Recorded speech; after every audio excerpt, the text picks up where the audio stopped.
Well, folks, I thought I'd run something for you here. This is all of my HO rolling stock behind one locomotive. The only rolling stock I have that's not with this is a Southern Pacific caboose I bought at the train show last fall. And it's not assembled because it's a Athearn Blue box, and I don't have any KD couplers at this time to fit it.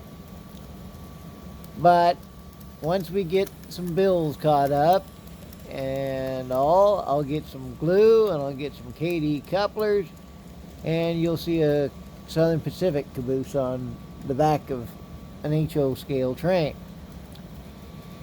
I'm hoping to get a little bit better setup for my HO as well for my O scale. But right now, 2 tracks in the front room is what I've got. And as a side note, my HO had a derailment earlier today by somebody accidentally, oops, I stumbled on it. But that's all right.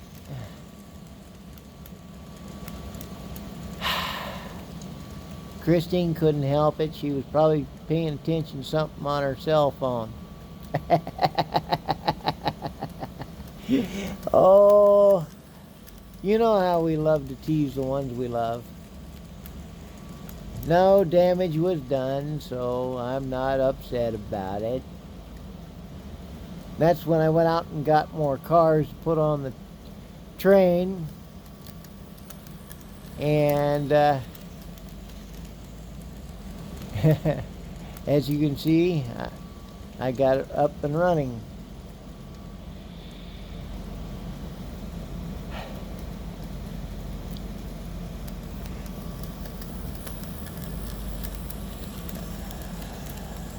Sure, it's not the fanciest layout in the world, but you know what? At least I can run a train at this point. I only have one other locomotive, and that's a Bachmann F7 locomotive, and I got that up on top of the stereo there, but I'm running the BNSF because it's what I had on the track, and basically that's what they run around here is BNSF. And I put the Southern Pacific on there because that's what I grew up watching on the rail. The Santa Fe is something that one there came from a trip to California, and the Santa Fe caboose, well, that came with the set with the Bachmann locomotive, along with the B&O and the Union Pacific. The rest of those are different ones that I bought. Well, no, wait a minute. The Santa Fe boxcar, I think, came from overseas from a friend of ours. Let me take that back and correct myself, because I remember only getting 3 cars in California for HO, and that's the flat car and the 2 smaller brown cars there. My memory's turning to mush. Sorry about that, but at least I corrected myself. But it runs pretty good. I know some of the cars need a little more weight to them. Had a derailment earlier because they came uncoupled because not weighted. Had to figure out how to put them on there so they'd run.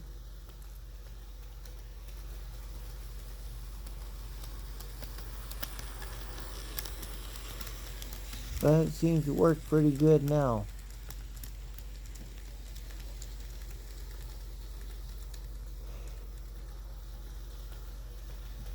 Yeah, the Cotton Belt and the Southern Pacific and the Southern Pacific flat car there all came from the Diablo Model Railroad Club there in California. And I don't know how many miles they put on them before I bought them used, but they had them for a real good price, and I could not pass them by because I knew the money was going to go help the club out. And keep them up and running. I wonder how they did with this so-called bug that went through. If they were able to keep the club going or they had to shut it down, because they did that show of theirs to bring in extra money to keep the club going and keep the big layout paid for. But just trying to do something here to help people out, give them ideas maybe for their front room. They can't build a great big layout like they want to do right now. They can at least throw some track down like this here and run a small train and still be in the hobby. Just because you don't have a great big layout doesn't mean you're not a model railroader. You just have big dreams and small budget.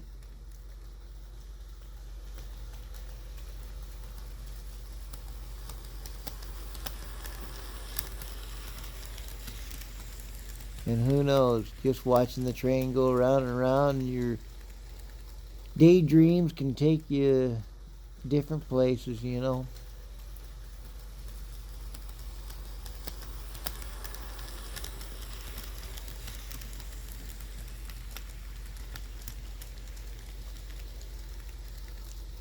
Well, I want to thank you for watching. If you like this kind of video, like, share, and subscribe. And we hope to chat with you later. Bye-bye.